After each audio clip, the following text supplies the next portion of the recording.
Assalamu alaikum, welcome to Game Changer. I'm Maryam Zia. In today's program, we'll be talking about one of the most significant issues that is impacting the region, that is the climate change and its impacts on South Asia. As the world is grappling with this issue of climate change, concerted efforts are required across the globe at policy levels to reduce greenhouse gas emissions and of course to tackle this issue. In today's program, we will be talking about different aspects of this significant issue, specifically in regards to South Asian region, because we know that most of the least developed countries that are in South Asia are more vulnerable to these climate disasters and climate changes, because these countries are not adaptable and they have low adaptive capacity and more vulnerable to these climate changes. In today's program, we will be talking about the multifaceted aspects of climate change and its impacts on the social, economic and environmental aspects of the countries in South Asian region. To discuss this and more, we are joined in the studios by Mr. Sarmad Iqbal. He is an environmental lawyer and he is also working as the head of policy advocacy with International Rescue Committee. Welcome to the program. Thank you. And we are joined online by Dr. Hasnain, Javed, who is economist. Welcome to the program. Of course, Mr. Sarmad, let me start with you with the very basic question, that is how and why these climate changes are having more impact in the countries, on the countries within the South Asian region. Well, you know, it's a very critical topic that you've actually initiated upon. Climate impact or climate changes are the result of natural pattern of environment changing its focus because of the malpractices or behaviors or consumption patterns of the individuals or humans living on Earth. The Earth has seen a lot of changes over the past decades and centuries rather, I would say, with it going cold, with it going hot, with it boiling. But now the climate impact that we are seeing, it's like a boiling era that we are in. We are going to be seeing the impacts because of our behaviors and practices and lack of inconsistent and long-term coherent policies and approaches of the global community, whether it's the north or the south. Whether it's Pakistan, whether it's India, whether it's Bangladesh, we are going to suffer because somebody else utilized the development initiatives to actually pursue or push the changes in the global temperatures and environments. And we are experiencing heat waves 20 times or 20 days more in a year now across the globe, and especially this is having impact on the countries in South Asia. Do you think that this rise in temperature is one of the key issues? Can you tell us about some of other issues that are impacting this temperature change? You know, one of the things is the greenhouse gas emissions. The greenhouse gas emissions are coming from various sources. One is the corporations, companies, manufacturers, industries. The other is the vehicles that we are driving on the roads, emitting smoke. The third is burning of our staples, our crops, our residues in the agricultural fields. Fourth is polluting our environment with many other kind of substances which are actually contributing to the worsening of the air quality within the globe or within the countries or within specific geographical regions. Now, coming to the point of whether we'll contribute more, yes, we will continue to contribute more. Why? Because we are into a mode of development. As we move forward, our requirement for energy, our requirement for infrastructure, our requirement for manufactured goods, our requirement for vehicles, our requirement for anything that is required to survive on the earth is going to increase. Right. So everything is going to contribute unless and until we transition to a sustainable option. Right, and that is very important. But before moving into towards those sustainable options, Dr. Stent, I want to talk about the economic impacts of these climate changes, especially when we talk about South Asia. Can you elaborate on some of the economic losses that the countries in the South Asia have suffered in the recent past, and then we'll be talking about the solutions. Yes, of course. I mean, like, see, uh, in the whole region, I mean, there is the huge intervention of China. Like, for example, in carbon emission, now they are going toward green from the dark. But before that, we must have to analyze this. I mean, 79% to 80% or maybe 85% of the carbon production is been given by or produced by China. So high production, I mean industrialization at its peak. So much of the coal power projects and the production is by the China. So if we calculate everything, then much of the I mean input is by the China. 44% is by the America, and then so on and so forth. Of course, the I mean, when you say that there is a who is economically resilient nation, so of course there is a production. If when there is a production, there must be dark before you green. So, but when we talk about Pakistan, Pakistan never been the dark. We haven't produced anything so far. Our production is very low. We are yet not working on the coal power projects. Our coal power projects that must, I mean, they have a very 0.1% of the, induction to the carbon. But carbon emission, we are the part of the carbon emission program where we need to produce the carbon so far because we haven't produced, we haven't produced yet nothing. Now, of course, our production, our industrialization is yet not on the. We are the sufferers. Of course, we are the sufferers. The all of the carbon emission of the Southeast Asia, the most productive countries, the all of their carbon is the Pakistan is being the sufferer, and same as in the India. Right, of India. course, and right, Pakistan has been suffering, but let's talk about the climate finance. And when we talk about the impacts of green finance, in your opinion, what role does it play in mitigating the impacts of climate change? So, yes, I'm coming to that part. But before that, we need to understand like what Pakistan got up to after 2022 of the flood were an extreme case of the climate change related to devastation of the Pakistan. It is like 1,739 life lost, 3.2 trillion is the 14.8 billion damage caused, and caused over 30 billion in the damage equivalent to the 8% of the GDP. And the flood affected approximately 15% of the production. And same as with the agriculture, that is also another part. So Pakistan ranked 8th most vulnerable country in the Global Climate Risk Index report 2021. That report is very much important. It says everything. And the poor governance led to accelerate that climate crisis, leading to an additional 8.4 to 9.1 million people push in poverty to the top of the existing 47 million. Over 5 million of the people affected by the flood across the various province source. For example, it's the National Disaster Management Authority says this that the 5 million people affected by the flood. And it is going to be happen very soon. Of course, that's the same impact to the Southeast Asian region.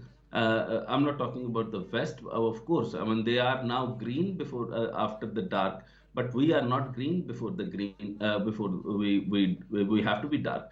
So gap between the federal level policy making framework development and the local level implementation is vast and need to address. So we are not calculatedly very specific that what we want for the carbon emission and what source we have to go for the green. And of course, production of the coal power projects is very much important. Indeed, they are not the part of that much of the carbon emission. That is the technical part. I'll definitely talk over on it. But over 45% of the Pakistan labor force is engaged in agriculture, and you have seen the agriculture. I mean, there is devastating effect going on to the agriculture, and with on the projection of the declining crop yield could shrink Pakistan GDP up to 0.9%. That is my calculation, Right, and of course, right. these all Right, of calculation course, is that is under. a significant figure that you are sharing with us. But at the same time, other than agriculture, there are other sectors as well that are being impacted by the climate change. So, Mr. Sarmad, when we talk about these sectors, one of the important economic, other than economic aspects, is the social impact of climate change. Can you elaborate on that angle? And also, the climate-induced migration is another important issue within these South Asian countries. Specifically, if we talk about Pakistan, India, Bangladesh, Nepal, all of these countries are somehow impacted by these, especially the rural areas. You know, the human face of the impact of climate change is evident from the last couple of disasters which Pakistan have faced, but more so the glaring picture comes from the 22 floods. 33 million people displaced, our food insecurity going really high, our standing crops being washed away, our economic cycle being disrupted for the next 1 year or the cropping cycle, and then farmers losing everything, people losing their lives, people losing their livelihoods, people losing their homes, access to clean drinking water became a challenge, access to health facilities became a challenge, malaria was on the rise. I don't know, maybe dengue would multiply in that scenario. The health complications for pregnant and lactating women was really severe. The infants suffered the most. This is a very worse phase of climate change. But and encompassing all aspects of life. Yes, we lost everything. Our society came to a standstill basically. And then when the recovery happens, it's a strain on the economic resources of the government at the same time, because you have to import stuff to feed or to make sure that your populace has access to the most basic needs.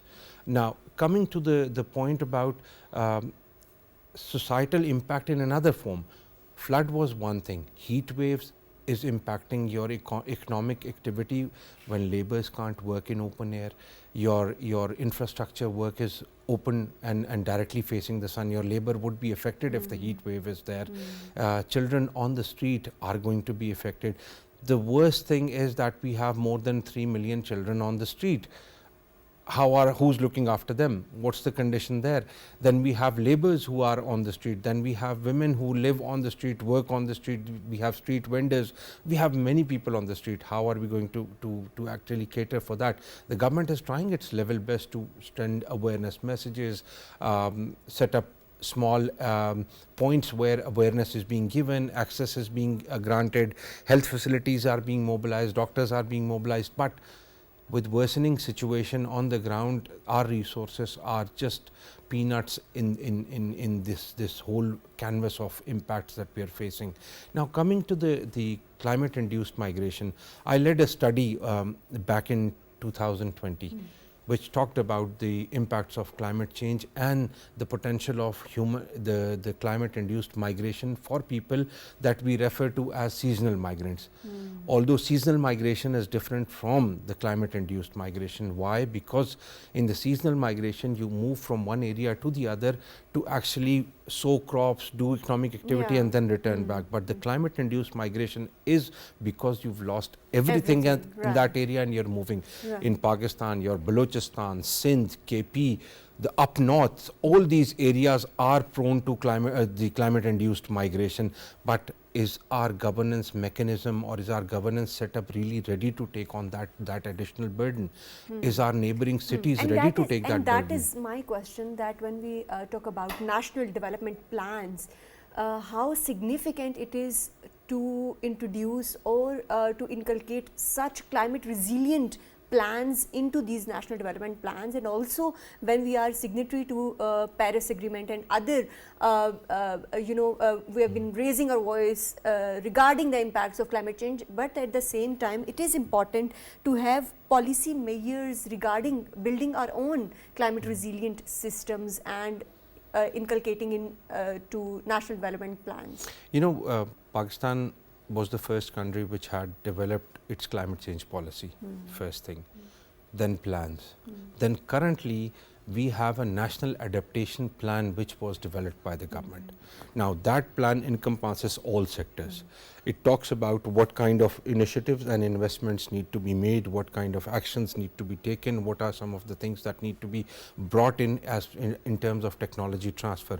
However, in all my shows, in all my conversations, I've been an advocate on technology transfer, but easing the method of transferring technologies from other countries to Pakistan, learning from China on how they greened their deserts, learning from Sweden, learning from other European countries on how they have actually evolved models which are contributing to solid waste management, which are contributing to environmental protection, which are contributing to ensuring smoke emissions but a cleaner ones.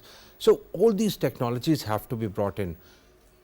There are plans in pipeline, but there requires still more efforts in terms of easing the process of bringing those technologies. Right. So we have, Dr. Hasnain, we have paperwork, plans, but implementation still remains the key question when we talk about building environment or climate resilient policies. So when we talk about the main barriers, in your opinion, what are some of the main barriers that have been hindering the climate resilient systems or infrastructure in countries within South Asia, including Pakistan? Yes, unfortunately, our respected panelists are saying very rightly, but that is like all about future.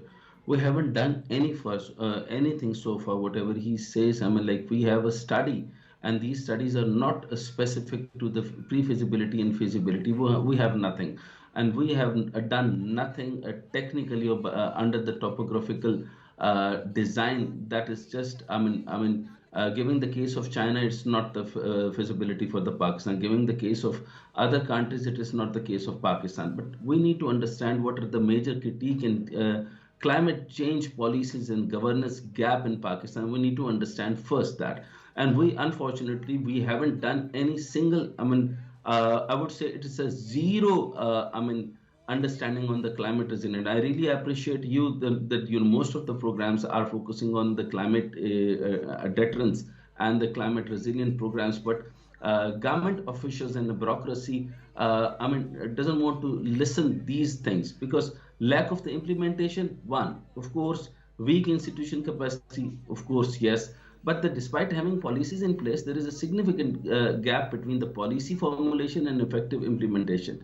Many climate. That's my question to you, Dr. Hasnain, that what are the main barriers that are hindering the implementation of effective climate change policies in not only in Pakistan but within other countries in South Asia?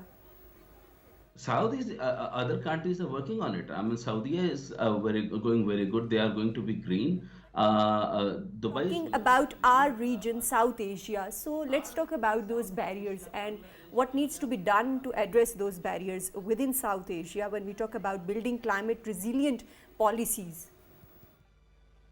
See, India, Bangladesh, and Pakistan, they have the same issues. We are not talking about this, but those who are working on it, that is separate issues. But in Pakistan, Pakistan, Bangladesh, and of course India, they have the same issues like the weak institution capacity. They are not working on it. Limited financial resources, adequate data and research. Main problem is the data and research. They are not working on it. To be green, see. Without any research, people say most of the officials says we don't have to create the power energy.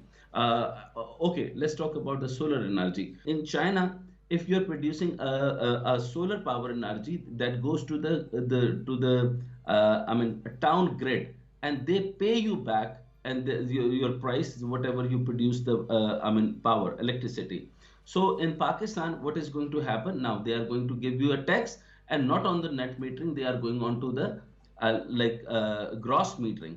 So is that the way? I mean, this is how we are wanted to grow up.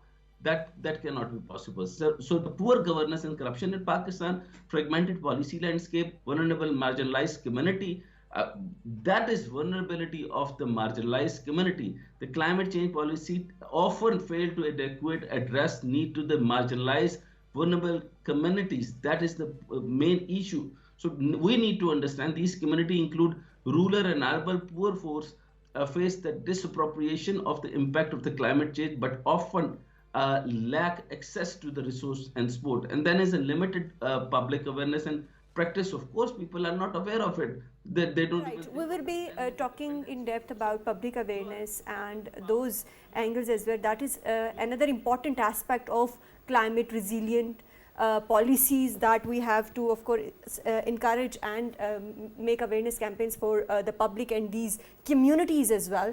But earlier, like you alluded to, the floods in Pakistan as being one of the most significant events that have impacted all the aspects of life in Pakistan and ultimately our economic, policies and economic strength as well. But when we talk about water quality in South Asia, what do you make of that, and what needs to be done to address the issue of water resources in South Asia?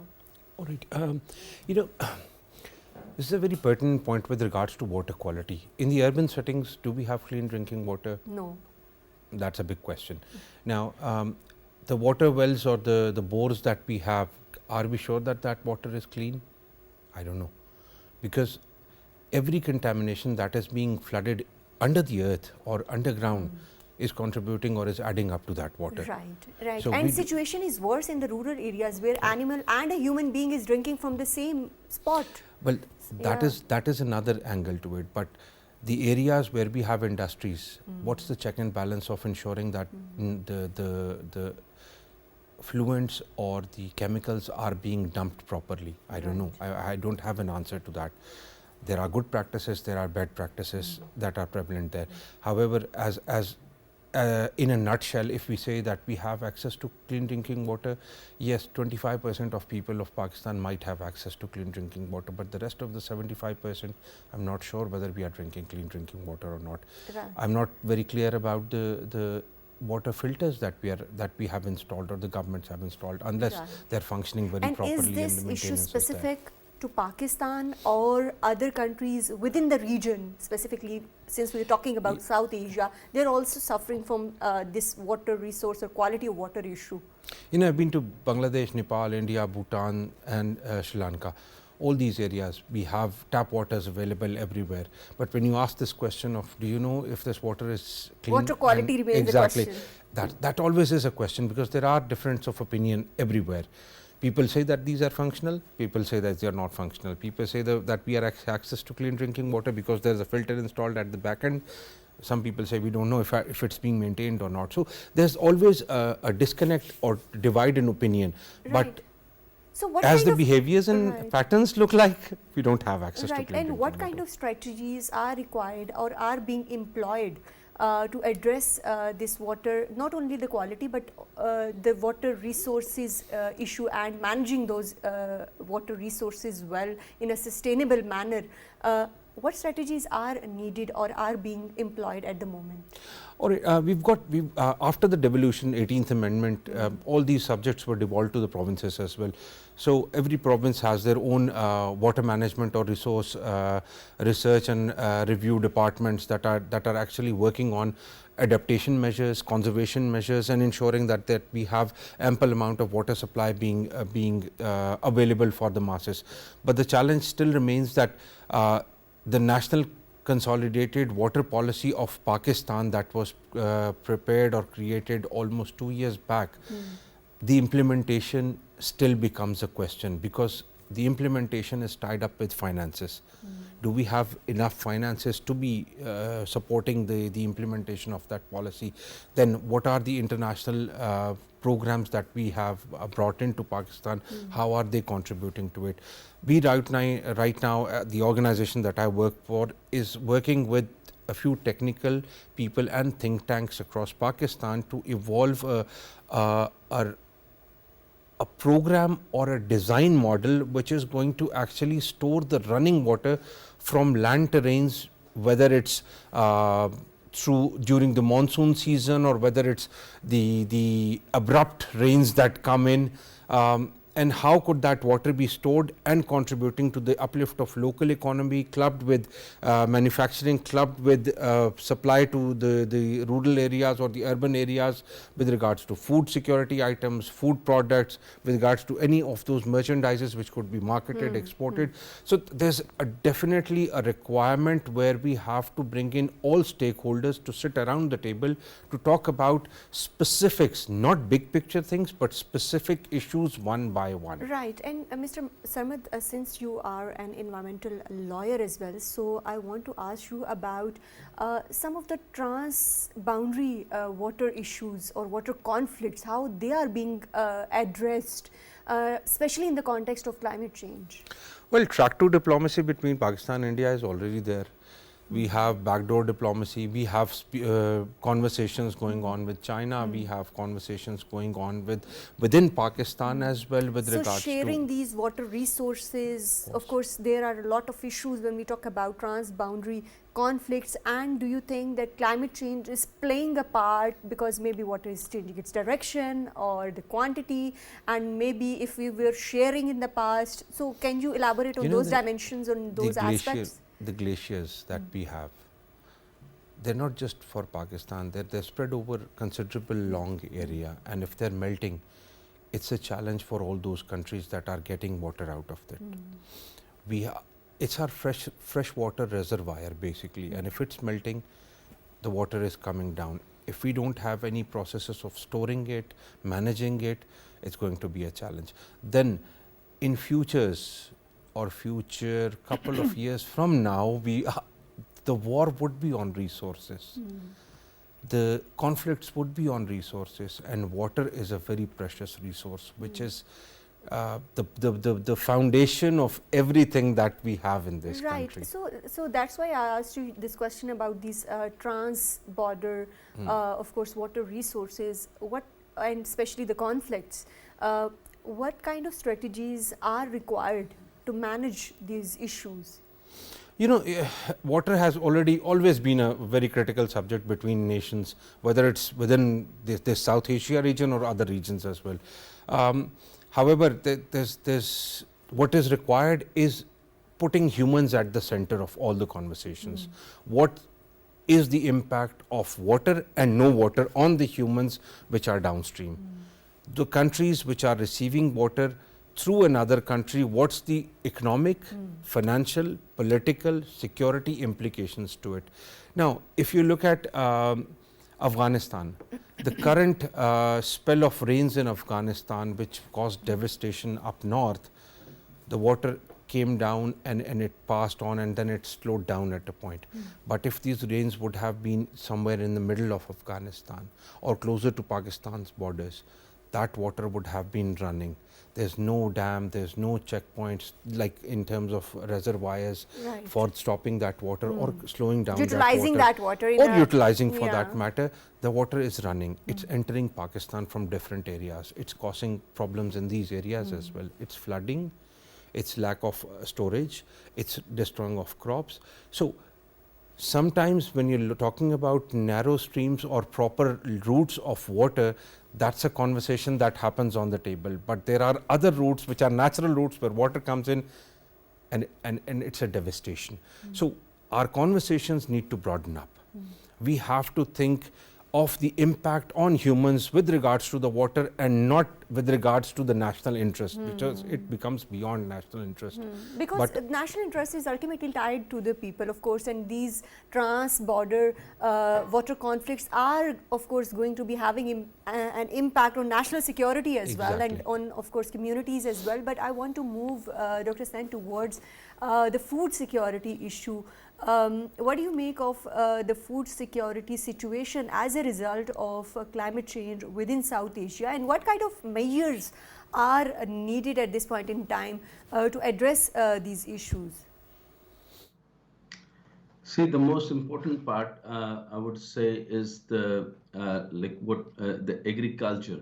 So, the climate smart agriculture program is much important. So, researching and adoption adopt a resilient crop, heat tolerant variants, and efficient irrigation techniques can help farmers adopt to change the weather patterns and promote climate smart agriculture practices such as conservation agriculture, agroforestry, and provide a farmer with access to the climate resilient crop variant and technologies. So, I wanted to add in that word is going for the artificial lakes, word is going for the artificial rivers. They are, producing their, they reserve their own water by the rain and other things. What we are doing, we are nowhere in the research. I have a serious question on all of the think tanks. They are not working. They are showing us that they are doing something, and they are making the papers. They are producing the papers, but these papers are not making any pre-feasibility or feasibility on any execution. Is that happen? That if not giving to the agriculture, then how can we be the food security? We can, develop the food security. Second most important part is the renewable energy, and Pakistan is moving with the fashion. Is that the fashion? We are following the fashion, but we are not working on the real grounds. We need to, this is the important part, the climate smart agriculture program. And then we have to move on to the renewable energy. Are we giving the wind and solar power or solar power projects to the tube wells or to the irrigation programs or to agriculture programs? Are we giving any subsidies? Are we giving any rebates?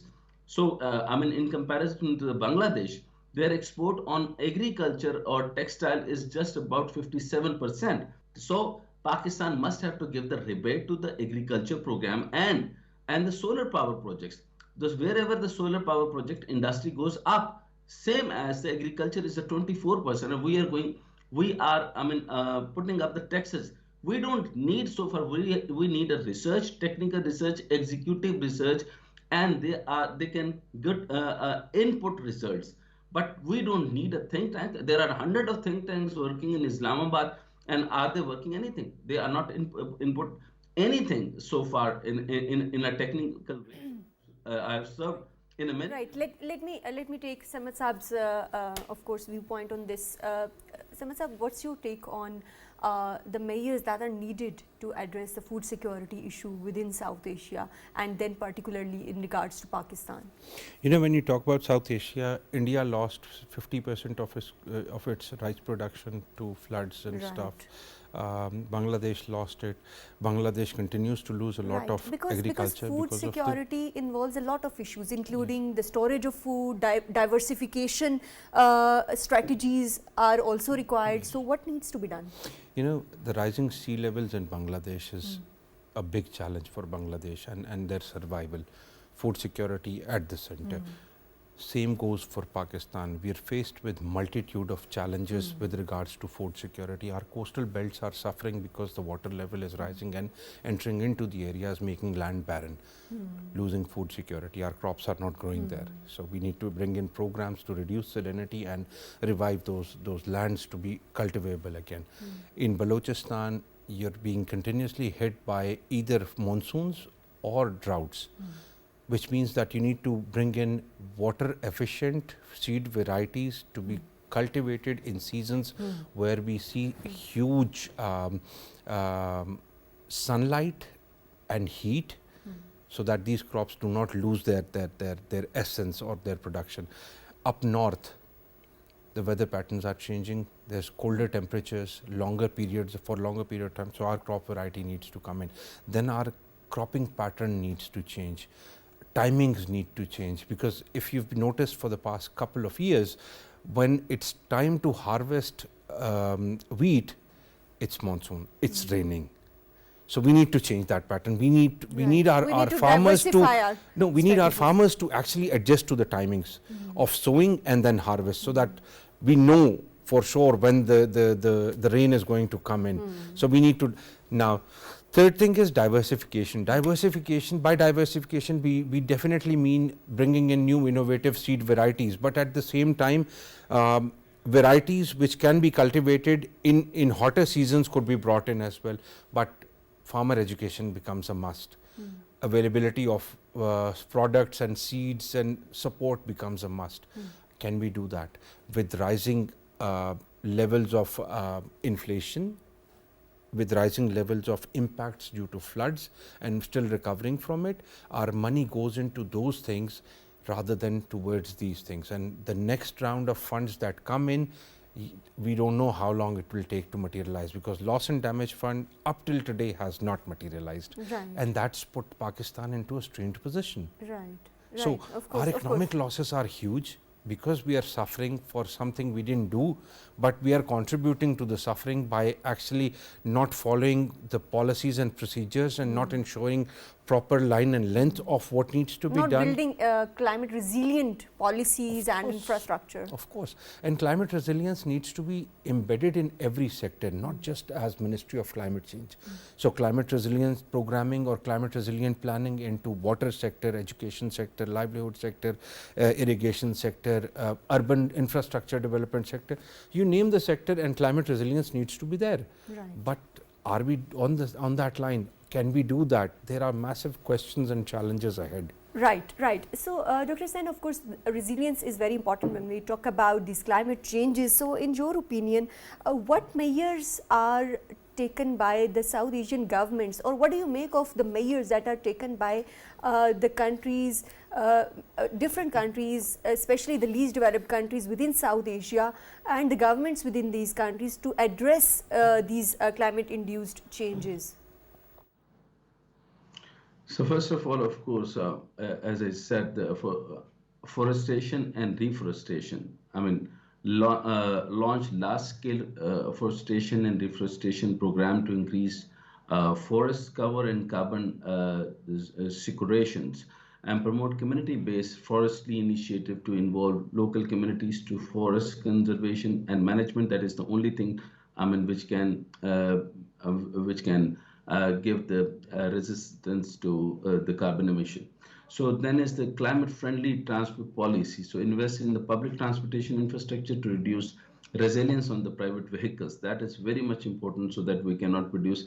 In my opinion, Pakistan must have to work on these all motorcycles, like they are on petrol. I mean, should be transferred on the electric bikes, but monopolies over on the electric bikes, like for example in China, if I translate, it is like 2000 RMB to 2025 RMB, or max 3000 RMB. That is like about, it should be like 40,000, 50,000.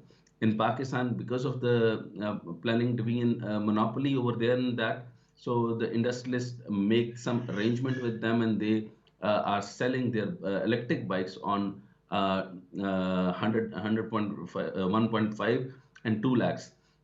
So which is not, of course, this is again administrative issue. Then is a carbon pricing. Introduce a carbon pricing mechanism such as carbon taxes and cap and trade system initialize the cost of the carbon emission.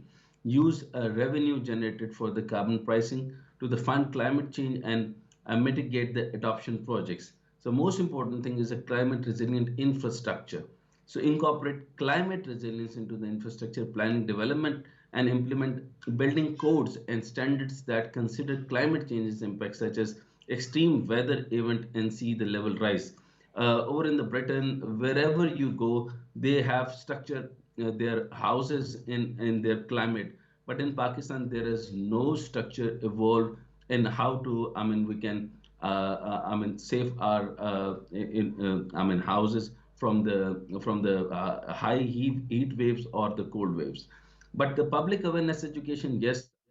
Right, and my question was about the measures that are being taken or being done by the governments, different governments within South Asia. Can you tell us a little more about that, a little bit about that? Yes, of course. I mean, including everyone. I mean, they are putting like 15.5 billion of the climate projects and mitigation and adoption cost. While the focus here is on the mitigation cost, adoption effort also requires uh, Southeast Asian. All the countries are working on that. China is different, but I'm not talking about the India, Pakistan, Bhutan, and other thing. Pakistan is not working anymore. If you want me to speak good about Pakistan, Pakistan not at all working about the renewable energy or the climate resilient or anything else. So they are not working. I am not agreed with the What that statistical needs to be done analysis when we given talk by about implementation of climate resilient policies, and rather you're talking about that there is lack of data and research on these climate resilient policies. But Mr. Sarmad, I want to talk about the role of international cooperation in all this as well, because you earlier alluded to climate fund, and of course that it's not accessible to Pakistan or any other vulnerable countries at this point in time. So how significant is international cooperation and support at this point in time, and where do we stand, especially the least developed countries in South Asia, at this critical juncture? Well, financing for climate is imperative for Pakistan, and the role of financial institutions is imperative. However, seriousness needs to be shown both ways. We need to actually start working on defining proper mechanisms which are efficiently contributing to the transfer of funds. Now, there are many examples that we have at hand which are good with regards to financing coming in. And those are with regards to the Green Climate Fund money coming into Pakistan, where we or the Pakistan, by we I mean Pakistan government implemented GLOF projects in up north, and we had billion tree tsunami projects, we had 100 billion tree tsunami projects, we had risk management and resilience projects being funded out of that. However, for me as an independent person, I see the adversity with regards to the, or not adversity, I would say the miscommitment or lack of commitment being fulfilled with regards to the loss and damage fund commitments. And right now the establishment of mechanism being in the pipeline, the funding not being transferred, another monsoon on our heads. Loss and damage fund is not the only option. What about other financial institutions? Can you elaborate on that, and what do you make of the international cooperation specifically to the countries in South Asia, because more than 60% of world's population is residing within this region? Yes, the challenge is the Asian Development Bank, the World Bank, the Islamic Development Bank. All these banks have programs being funded for different countries, and some are thematic driven, but more so politically driven as well. So all decision making is a political decision making, and how we come to a conclusion with regards to the kind of programming that was needed for Pakistan and how do we develop it.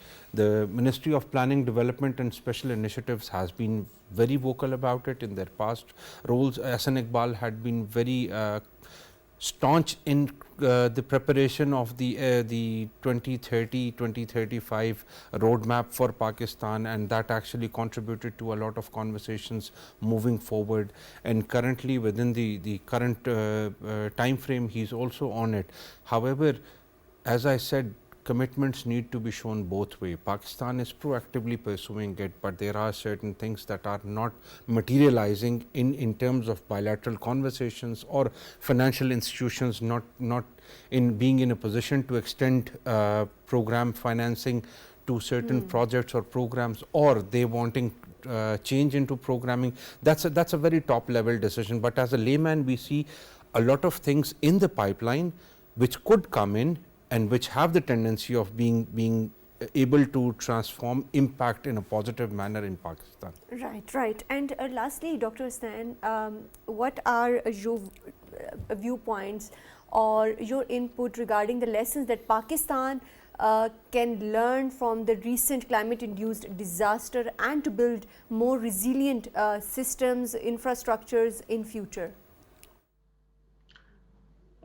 We already have the NCCP, so adopted in 2012 and updated in 2021 and 2022. So we must have to focus on NCCP goals and steer Pakistan towards a climate compatible development and low carbon development to the mainstream climate change and vulnerable sectors of the economy.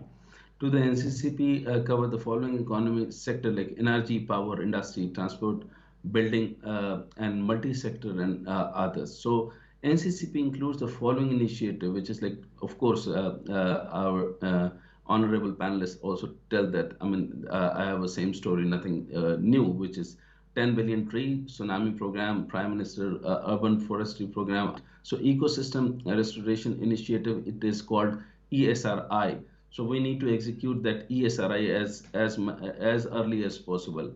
And after the NCCP also include 14 objectives to build the adaptive capacity of vulnerable populations, include women. And Pakistan adapted NDC submitted in October 2021, aim to reduce its project emission by 50% by 2023. So that is a task which should be executed but yet not been started.